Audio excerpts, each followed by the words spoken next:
Start. Good morning to all. As you see, I'm enrolled in at University of Bologna as a postdoc, but today I want to talk about my last 5 years of PhD because I'm specialized in sexual dimorphism of human modern crania. And today I want to share different methods to solve the problem of sexual dimorphism.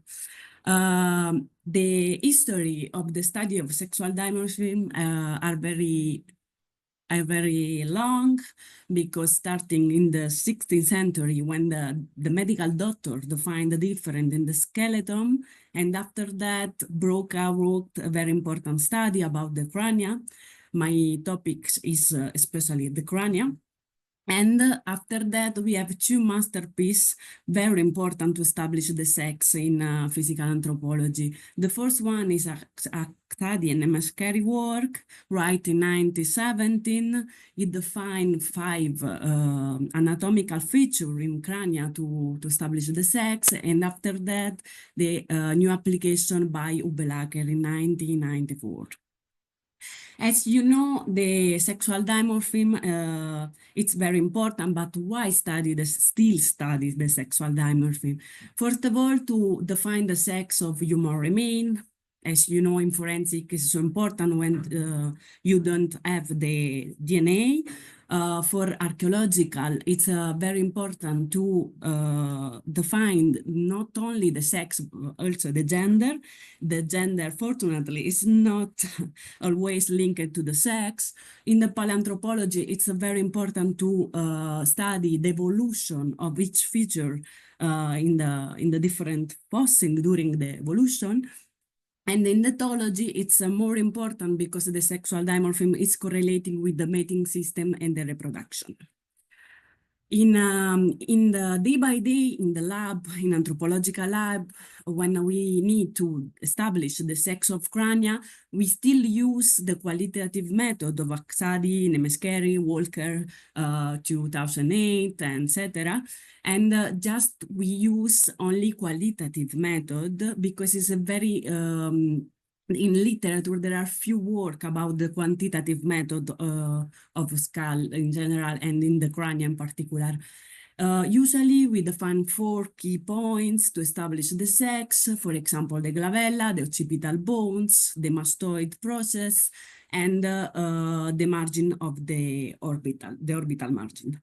But in the last 20 years, we assist in a very big revolution in a virtual anthropology, because we have a lot of new methodology, more quantitative, more multivariate statistical, geometry morphometric, and in the last 10 years, we have the introduction of artificial intelligence in the physical anthropological field. So, the aim of my research in the last 5 years consists in answer to a very two objective of one. It's a more related with the sexual dimorphism in general, because I just want to explore the anatomical feature in the crania. And the second one, it consists in overcome the qualitative method.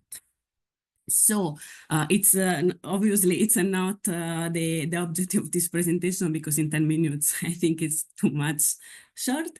But for the first objective, to accomplish the first objective, I used the geometry morphometric.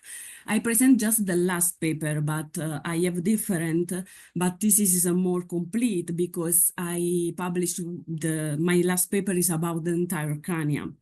To collect the sample, I use a different kind of models, 3D model, for example, sometimes come from the CT scan of medical CT scan, and sometimes I use the photogrammetry. I collected more or less 228 individuals, balanced from female and males. And to capture the entire shape, I put 50 landmarks on the external surface. The sample for the geometry morphometric study is not really worldwide because I have a different ancestry. I collected different ancestry, but for example, I don't have the Asia ancestry. This is because it's not easy find the open repository or contact directly with the museum collection. This is the workflow of geometry morphometric study. I used a very big patch of semi-landmark, 1000 semi-landmark in the entire surface. And the new introduction in this case is when I made the analysis, I not just use the one single semi-landmark, but I use the 10 neighbors point for each analysis. And after that, I divided the sample in two categories, training set and testing set. And I run the typical geometry morphometric analysis. For example, I made the precursor analysis, linear discriminant analysis, I create a predictive model. And after that, I testing the predictive model on the testing set, the rest of 30% of the total sample. At the end, I obtained a sort of table about the results of accuracy results of the entire sample, and I translate these results of accuracy in a color map. This is the first results. If you see the PCA, the results of PCAs, it's very difficult to discriminate the individual from sex, male or female. But this is nothing strange because all of you know the scale is not the best bone to perform in the sexual dimorphism. And the result reflects the reality, nothing strange. In this case, we have the table of the accuracy, but it's more easy to see the pictures, the figure. More of you know how the geometry morphometric work, but in case same space is without site, and sites and shape is when you introduce the central size logarithm. The best bones to establish the sex between human is the frontal bone. This is nothing new.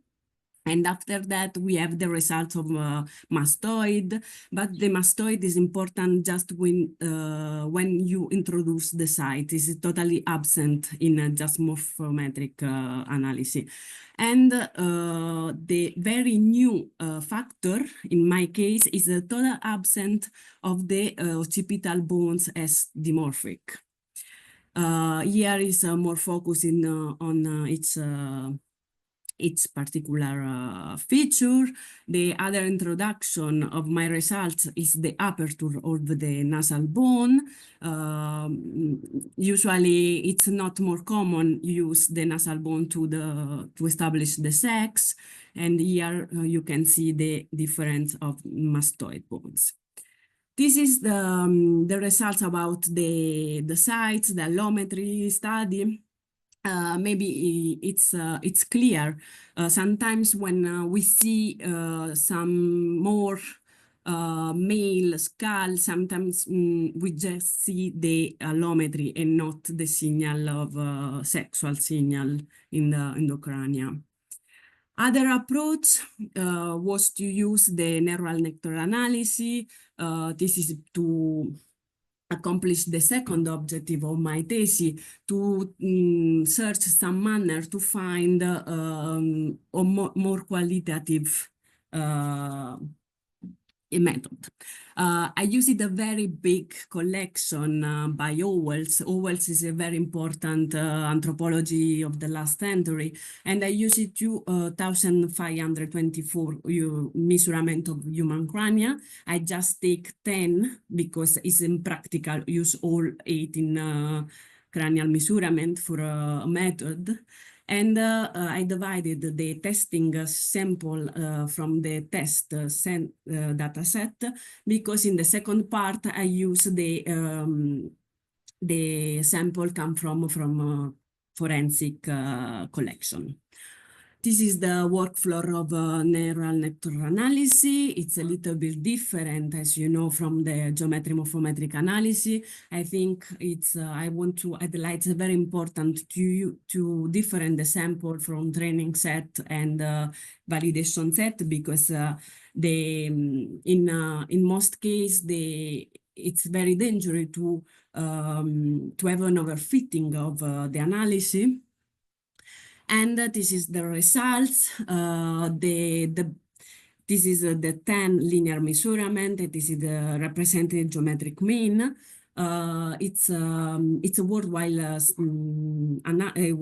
method, because I used the sample from all over the world. So it's very useful and easily to use this method, because it needs just to take 10 linear measurement.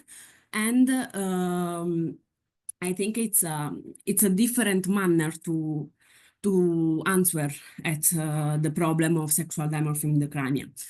Both of methods have more or less the same accuracy. For example, in geometry morphometric arrived to 78%, in the neural network analysis 84%.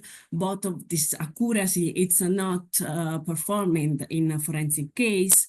As you know, for the forensic case, it's the most important to have an accuracy more than 94%. And I think it's a very difficult to make a balance of these two methods, because the data entered are different. In one, you have the 3D, the landmark. In other one, you have just the linear measurement. But in general, I want to just say how perform this kind of method to solve the problem of physical anthropology.